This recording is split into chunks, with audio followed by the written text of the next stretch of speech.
Even though Aristotle links happiness to rationality as Plato does, he differs significantly from his teacher in his understanding that external things also play a significant role in happiness, rather than just rational virtue alone. In Chapter 8, he seeks to affirm his conclusion about happiness with reference to current beliefs, again demonstrating his tendency to align his findings or harmonise them with a common sense view of men, as well as the views that have been commonly accepted by philosophers. When he says philosophers, he is often referring to Plato, but also the Stoics or the Epicurean tradition. In the chapter, Aristotle offers a summary of current beliefs about happiness and demonstrates how his view aligns with them. First, he distinguishes between three goods: those that are external, such as wealth, and those that relate to body or to soul. For Aristotle and Plato, all psychical actions and activities relate to soul, and these are most properly and truly good. Thus, the final good must be an activity of the soul. Now, Aristotle is restating this, because we already know it, to show only that his conclusion is the same as the Platonic view that is generally agreed on.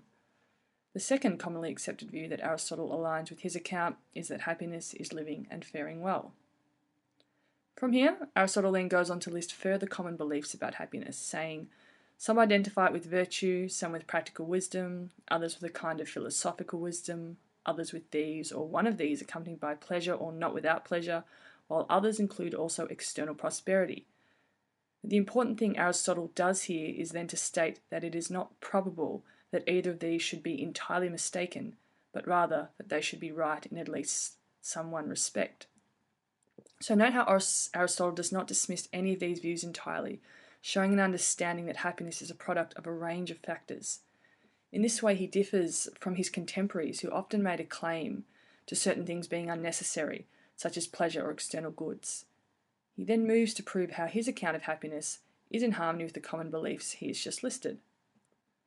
First, in the case of virtue, Aristotle agrees as virtue contains virtuous action, and for him, as we know, happiness is manifested in virtuous action. He distinguishes between happiness as a state of mind and an activity, of virtue in possession versus virtue in use. So for Aristotle, as we know, inactive virtue or happiness is akin to a man being asleep. Second, in contrast to Socrates, Aristotle argued that happiness should be accompanied by pleasure. Aristotle understood the role that the appetitive dimension of the soul played in one's life and insisted that one who practices virtue should indeed be a lover of virtue, and that this kind of activity would bring him pleasure. Third, Aristotle offers the common sense view that happiness requires external goods. While these things are not as integral to flourishing as rational virtue, he accurately acknowledges that it is impossible or not easy to do noble acts without the proper equipment.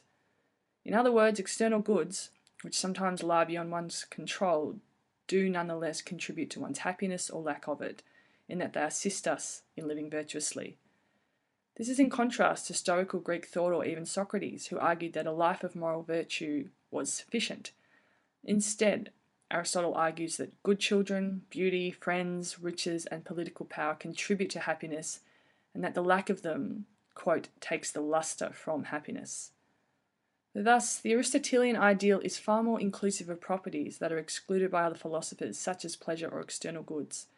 And in concluding Book 1 of the Nichomachean Ethics, Aristotle offers us a version of happiness that is clearly influenced by Plato, but also markedly differs from his view. First, Aristotle does not relegate appetite and desire in such an absolute manner as Plato does, nor does he suggest that one must live a purely philosophical life. In addition, he acknowledges the role of external goods while emphasizing the excellent practice of our unique function, reason, as the key element of a good life. So after conflating reason and virtue with happiness, Aristotle will now devote Book 2 to explaining how virtue operates.